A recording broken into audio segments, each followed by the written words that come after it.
What up, Fight World? It's your boy Ego, and I'm back with some more boxing. Gearing up for a weekend of fights.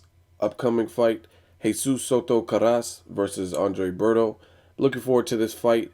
Good to see Andre Berto back in action.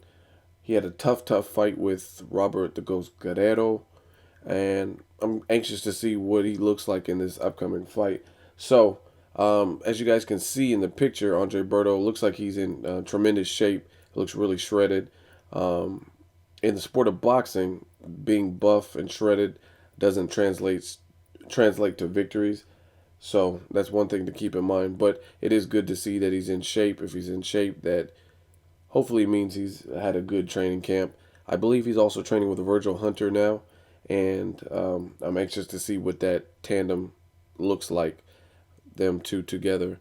So I want to give my official prediction on this fight, let you know what I think and who I'm leaning towards. Now, as far as this fight, it's definitely a strong matchup. Berto's coming off of losses to Victor Ortiz and also to Robert Guerrero.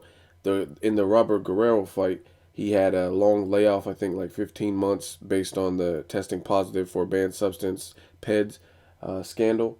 So he took some time off and took on a tough test in Robert Guerrero. Guerrero was able to enact a game plan early on, and he dictated most of the early fight, mid fight, and Andre Berto was able to rough Guerrero up later in the fight, and luckily for Guerrero, Guerrero has a chin, and he was able to weather that storm and win a decision. The Guerrero fight, I think Berto did so many things wrong. Not to take any credit away from Robert Guerrero, because this is a sport of boxing. It's about how you adapt, how you deal with adversity. I think a prime example of this would be Juan Manuel Marquez versus Manny Pacquiao. And the reason I say this fight is in part four, Marquez did battle adversity and his back was against the wall, and he made the right choice. He made an executive decision. He was getting overwhelmed. It looked like his nose was all busted up, possibly broken. He was back to the corner. Pacquiao was confident, and he took his steps back, backed into a corner, and he landed a successful right that knocked Pacquiao out with timing, staying composed, and having a game plan even under pressure. And that's what boxing is all about. Andre Berto versus Robert Guerrero, I don't think Berto really utilized that. He showed heart battling it looked like he got thumbed and his eyes were like fucked up early on and swollen.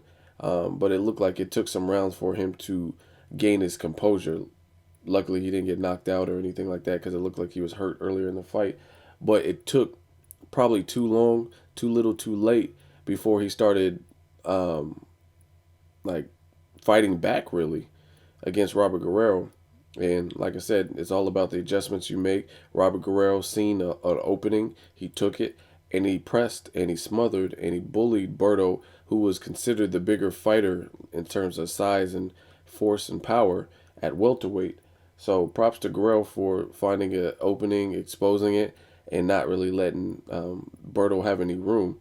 And the ref wasn't doing anything to stop it. Berto was looked like he was complaining, waiting for the ref to save him. So you gotta make moves. You gotta make things happen. If the ref is not giving you the calls you want, then you gotta fight back. If Guerrero's fight dirty back until one of you gets warned. So that's just my thoughts. I thought Berto looked pretty shitty. The Philly shell was a horrible idea off of a long layoff. You're not Mayweather.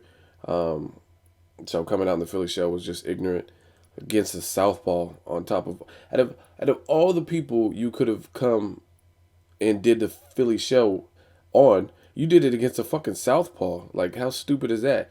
In addition to the fact that you were on probably the longest layoff of your professional career based on the PED scandal. So not only did you do the Philly shell, which is known to be nullified by southpaws or not as effective against southpaws, but you also did it. You used a style that you weren't really familiar with after a long layoff. So I don't know. I think Berto might have had disregard for Robert Guerrero, thought he was the bigger person, and he was just gonna make an example out of him. I don't really know what he was thinking, but Guerrero showed that he's tough and he wasn't just gonna lay down for Berto or anybody else. Yeah, if you watch the Mayweather fight with Guerrero, completely different, and that just shows the class that Mayweather's on in terms of the brain and the skill set that he has. First of all, he didn't really use the Philly shell because he was in against a southpaw. Two, when Berto, there were spots where Berto did try to rough Floyd up. He protected his body a lot better than Andre Berto. Andre Berto was letting Guerrero like have his way with him. No homo. He was letting him pin him up against the ropes and smother his work, and like he wasn't letting his hands go. And I think because he was taking those body shots early and getting broke down by Robert Guerrero, it had something to do with his, and on top of ring rust, it had something to do with him not letting his hands go later. He did a little bit, but he never fully really let his hands go that whole fight.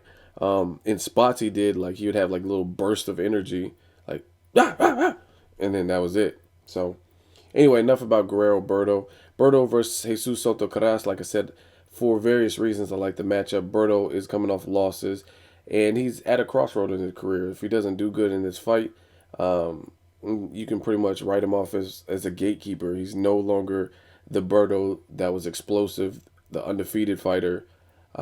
He's no longer the Berto that HBO had high hopes for. Now it looks like he's going to be fighting on Showtime based on his affiliation with Golden Boy.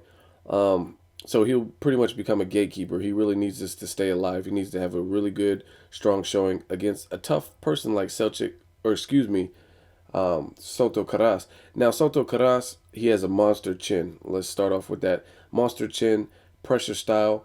Soto Karass, the only difference is he's not really.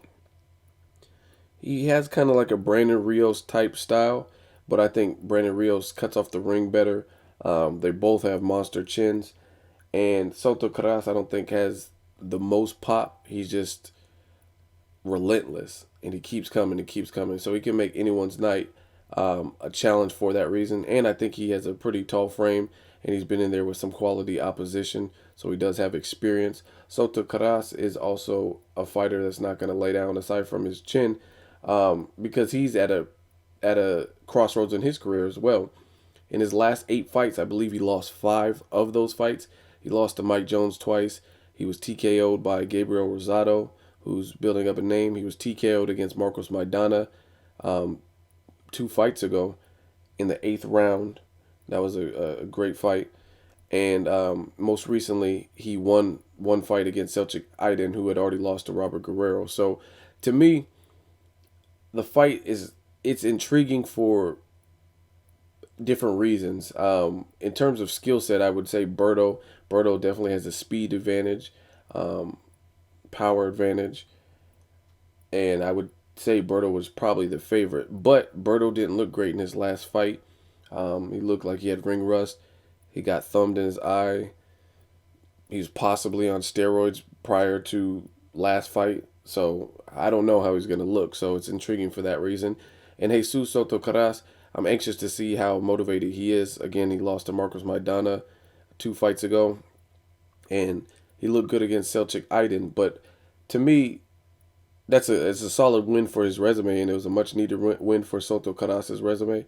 But Celtic Iden already lost to Robert Guerrero, and he was never a world beater in my opinion. He seemed very basic. Plus, Celtic Iden in the fight with Soto Karass, I think he had fired his former trainer and he had a new trainer, and he was using a style that didn't really suit him. He was trying to outbox, and he was trying to box, and instead of being a heavy-handed puncher that he is, and kind of swinging and more or less a brawling style. So Celtic Iden, I think that's another example of a fight where the opponent did a lot of things wrong, and it made Jesus Soto Karass look better based on the dumb decisions that Celtic Iden was making. So anyway, this is a good fight either way. I do have Berto winning. I could picture him stopping Soto Karass. Probably Soto has a chin, so it might even go to decision. But if he does stop him, I would say it would be later, like 8 rounds, 9 rounds, just to be safe. But again, this guy has a monster chin, so Berto is definitely going to have to work for it, even if he's abusing him. I don't know if he's just going to be able to land one shot that just does away with someone with a chin like Soto Karass. And I don't know. I just see Berto winning. I think Berto has more at stake. Soto Karass lost 5 of his last 8, so he's already kind of been written off before. He lost to Mike Jones and Gabriel Rosado. People started writing him off. Berto is kind of dealing with that realization that if he doesn't do good, he might get written off. So I have Berto winning either by stoppage or decision, possibly decision just because he has a chin. But if it does happen, stoppage in the later rounds, 8 or 9. So let me know what you guys think of this fight. Andre Berto looking shredded. How do you think he does against Soto Karass? Do you see Karass winning? Let me know something. As always, hate, comment, or subscribe. Till next video, it's Ego signing off.